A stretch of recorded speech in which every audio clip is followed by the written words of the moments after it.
છે કે જ્યાં ડાયમંડ બુર્સમાં ફરી એક વખત 250 જેટલી જે ઓફિસો છે તે શરૂ કરાઈ હોવાની વિગતો મળી રહી છે।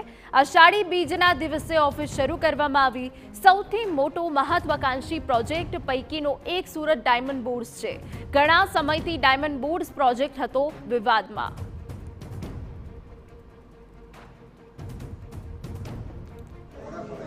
ડાયમંડ ઇન્ડસ્ટ્રી માટે ઐતિહાસિક દિવસ છે, કારણ વર્લ્ડનું લાર્જેસ્ટ બિલ્ડિંગ ડાયમંડ બુર્સ એનું ઓપનિંગ આદરણીય પ્રધાનમંત્રી નરેન્દ્રભાઈ મોદી સાહેબે ડિસેમ્બર મહિનામાં ખુલ્લું મૂક્યું ત્યારથી 500 લોકોએ ફર્નિચરો શરૂ કર્યા હતા।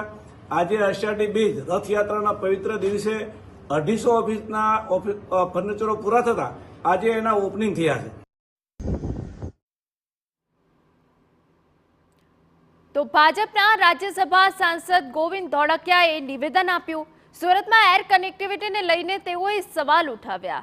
ઔદ્યોગિક શહેરમાં એર કનેક્ટિવિટી ખૂબ જ નબળી હોવાનો આરોપ લગાવ્યો છે।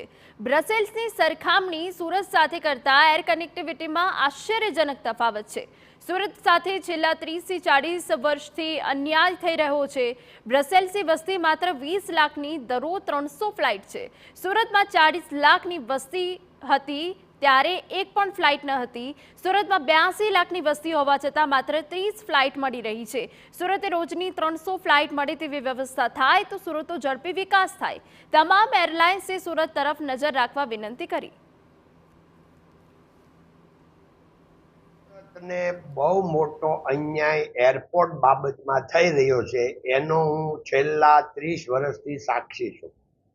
કારણ કે મને 10 વર્ષ પહેલા એવો વિચાર આવતો હતો કે 20 લાખની વસ્તી બ્રસેલ્સની, દરરોજ 300 પ્લેન આવે અને સુરતમાં ત્યારે 40 લાખની વસ્તી હતી અને એકે પ્લેન ન આવે।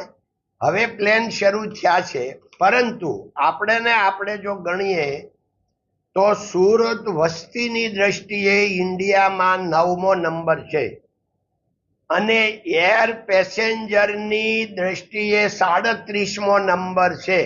આટલો મોટો અન્યાય સુરત એરપોર્ટને થઈ રહ્યો છે।